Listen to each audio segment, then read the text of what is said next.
illustrer les crimes au stade. C'est l'ancien procureur du tribunal militaire qui porte ainsi ses accusations lors de sa première comparution. Ablaye Jibril Diallo. Au terme de 15 jours d'un débat houleux où tout a été de mise, l'ancien président de la transition, le capitaine Moussa Dadis Camara, a bouclé le deuxième round de son interrogatoire. 15 jours jalonnés de contradictions, de négations, de dénégations, d'incidents, d'insinuations, de confrontations de documents assortis d'articles de presse et d'audio témoins. Il a été question de réquisitoire serré de la transition 2009. C'est à 11h45 que le capitaine Moussa Dadis Camara a regagné le box des accusés, laissant ainsi la place au colonel Blaise Goumou, procureur militaire de son État. Le comparant est un officier d'état-major, ancien substitut du tribunal militaire à Conakry, ancien procureur du tribunal militaire à Labé. Le colonel Blaise Goumou était membre des services spéciaux de la lutte antidrogue au moment des faits. Il entame son interrogatoire par soutenir de façon stricto sensu que c'est le commandant Toumba qui a dirigé l'expédition meurtrière des bérets rouges au stade. Il affirme que le commandant Abakar Sidiki Diakité dit Toumba était à la tête d'un commando à bord de 4 pick-up militaires. Il invoque ce qu'il a appelé la dangerosité de l'ancien aide de camp du président de la transition.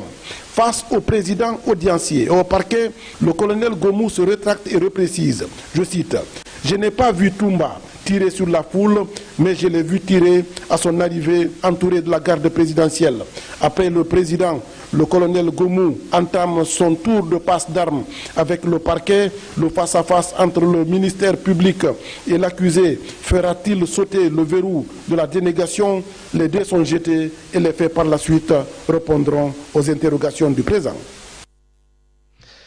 Dans l'actualité encore, le chef d'état-major de l'armée de terre a procédé ce mercredi à la remise des documents pour le Prytanée militaire. C'est un don qui vient répondre ainsi aux aspirations des autorités de la transition.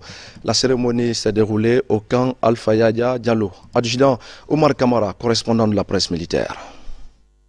Pour une meilleure qualification du système éducatif guinéen, des quantités importantes de livres sont offerts à l'école préparatoire technique de Guinée, appelée Enfants de troupe, une initiative du ministère de l'enseignement préuniversitaire et de l'alphabétisation qui vise à accompagner ses élèves dans le cadre de leur apprentissage. Le président a pensé au système pour recruter nos enfants qui sont admis au CEE. Les meilleurs sont recrutés, ils sont venus au camp.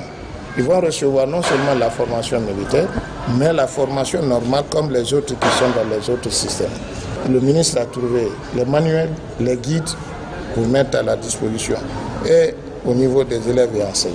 Ces manuels scolaires vont contribuer à améliorer la qualité de la formation de ces élèves de Prytanée militaire. Un geste vivement salué par la haute hiérarchie militaire. Au nom du ministre de la Défense nationale, au nom du chef d'état-major des armées, remercier le ministère de l'enseignement préuniversitaire. C'est un geste qui reste vraiment gravé dans l'histoire. Je crois que ça va dans l'esprit prôné par son Excellence, le colonel Mamadi Doumbouya, la qualification de nos autres jeunes. Et ces jeunes aujourd'hui Prytanés qui sont là, je crois, feront une bonne image pour le pays. Depuis l'avènement du Comité national du Rassemblement pour le développement CNRD, le président de la transition, colonel Mamadi Doumbouya, chef suprême des armées, a placé la réforme du système éducatif guinéen au centre de ses préoccupations. En témoignent ces nombreuses réformes opérées au sein du département de l'enseignement préuniversitaire dans le but de redorer le blason de ce secteur. Et puis, la Guinée a désormais son centre de recueil et d'enregistrement des données policières.